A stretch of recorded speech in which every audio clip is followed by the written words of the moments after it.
So I would say this is probably one of my most favorite volumes so far, and one of the things that I really loved was some of the fight scenes that went on in this volume, because there were, I would say, a couple of fight scenes that were kind of separated from each other in different locations, and some that were quite close, but there was definitely a lot of things going on. And the other volumes have had fight scenes as well, but to be honest, I was really excited to see some of the fights that were coming up. The rematch between, of course, a female that attacked, of course, Remy way back. This was a fight that basically would be starting at the start of Season 2 that was skipped over in Season 1, and that was probably just due to pacing, which completely makes sense. So once Season 2 actually airs, you'll see a fight scene that happens, and of course for those that know my old reviews, you'll know what I'm talking about, but there's a fight scene that happens that Remy just skims out of, and that's just before he turns an actual Demon Lord. He barely escapes. And so there's a rematch to this, but all the pieces of the puzzle kind of get put in a way that isn't correct, because there are these entities in the shadows that are trying to manipulate and trying to turn people against each other. And so they're trying to get, of course, my boy Remy, as I like to call him, against this other particular individual that has a connection, of course, to individuals that have come from the previous world, of course. And so all these pieces of the puzzle are coming together. Remy's working out that there are people in the shadows that are trying to puppet and manipulate all these entities to fight each other so they can gain more power and supremacy and move certain people out of the picture. And so there's a lot of back and forth going on between the enemies, the people in the shadows, and then of course Remy, and then even those side characters that are kind of playing their small minor roles. But what I really loved about the fight scenes was not so much that, as much as I really was excited to see that rematch and see how it played out, but I really loved Diablo, and seeing Diablo just absolutely torment and humiliate the opponent was an absolute treat. I didn't realize that I would love Diablo in the story as much as I did. I knew I was going to love him, because he is just best boy. He is the man that follows every order, executes it perfectly, and does it in a style and elegance that I absolutely enjoy, but he is just so badass.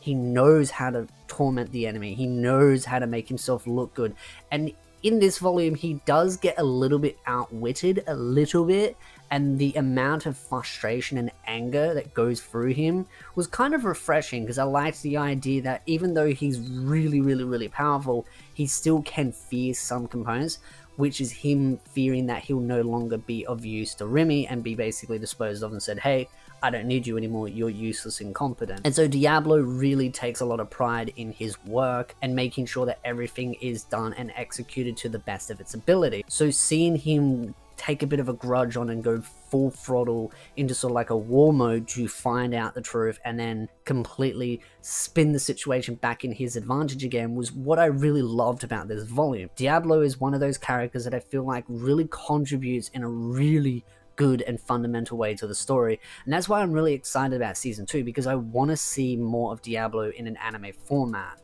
because I like how Diablo plays out. Not just in the fight scenes, even though I wouldn't really count them as fight scenes, but they are technically fight scenes because his Holy Army has come to attack him, and of course Remy and the others, monsters. But Diablo doesn't fight back, he just basically torments them. He uses a couple of abilities that basically put them in a fear state and then just interrogates them for information and only keeps certain people alive depending on their uses to him. But whew, he's a scary boy, and I really love what he offers to the story, and I'm looking forward to seeing where he goes further on, because he's like that perfect butler, and that's what I just absolutely love. And plus the name for it is really clever and witty. It's probably one of the best names that Remy's actually come up with so far. A lot of the other names always kind of fall to the back of my head, and I'm just like, they're too similar to each other, so it's nice to see a couple of characters with very distinct and unique names, because a lot of the orcs and ogres and all that, and they all have very similar names, and so it's really hard to kind of remember every single character. And because so many characters get introduced, you got to remember a lot of different characters. That's one of my biggest weaknesses with this volume, is that it can be very daunting to remember all these new characters constantly being influxed, and then certain characters die out pretty quickly, which I don't have a problem with. I just think it sometimes can be a little bit daunting to remember all these characters, which is why I'm actually interested to see in an anime format, so you can kind of see them all in their own little animation styles, because there's some pretty good art in these volumes as well, to note, but I feel like the art could be a little bit better, which is why I'm looking forward to the anime to really show what they'll look like. And I also want to see if, of course, the other ogres and orcs end up changing in their appearance, because Remy has turned into a demon lord now, and they're all meant to have evolved and have higher molecules and all that coming off of them. So I'm interested to see if that is the case, if they do change their appearances just a slight bit more. But as I said before, I loved a lot of the fight scenes, mostly those two fight scenes as I mentioned before, the rematch and then of course Diablo, but there were a lot of other little things as well. As now I'm calling her Master Chef, possesses all these abilities that are allowing her to kind of chop up the opponent, manipulate certain situations. I gotta say, there's some very unique abilities that some of the other characters or side characters have gained throughout these volumes. And I like the fact that throughout the volumes, it isn't just Remy gaining all the power, it's also the others that are gaining all these powers, and the opponents are somewhat challenging to a point, especially when there's numbers on their side. But even then, this was a pretty one-sided battle to begin with. They just didn't have the numbers that they needed, and they didn't have the necessary power as well. I gotta say that I absolutely loved this volume. I'm interested to see where it goes from there. It kind of ended on a kind of nice little tidy note, but I feel like there's just that little bit more that I really want to see if they're going to do volumes 5, 6, 7, and 8 for season 2. I'm assuming they'll probably do 24 episodes for season 2. I'm just mentioning this because it's kind of like a bit of a combo. And it is quite an actual thick volume as well. I did read the actual back part where the author talks, and it wasn't meant to be that actually long of a volume. He actually cut a lot of stuff apparently out of the web novel. And because I've had a lot of people say, hey, you should read the web novels, you should talk about the web novels, I don't like doing web novel stuff, especially with the fact that there is always going to be differences between the web novel and the light novel, because I haven't read the web novel to know, but some people did point out that have read the web novel that there is distinct major differences now with the web novel and the light novel, and it seems to be going in a very different direction. Certain characters that didn't die in the web novel have died in the light novel. A lot of things have changed. In reading the back of this volume and what the author had to say, it does seem like he or she is deliberately going in a distinctly different direction to the web novel, which is understandable. The web novel is always used as a blueprint. So for those that constantly ask, you should read the web novel, I'm not going to be reading the web novel. I'm just going to be sticking straightly to the light novels as they release in English and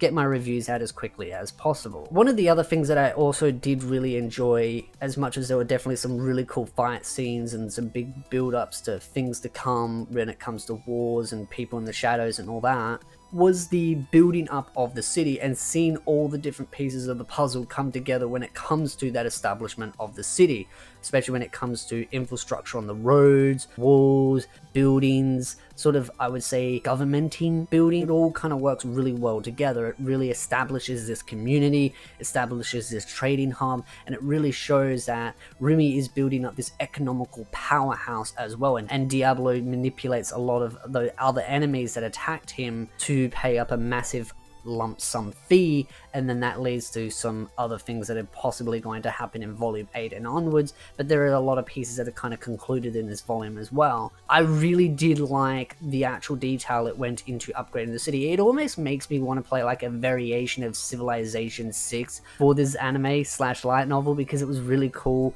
seeing the pieces of the puzzle being built up. I did mention in my previous volumes that sometimes the politics can get a little bit drawn out.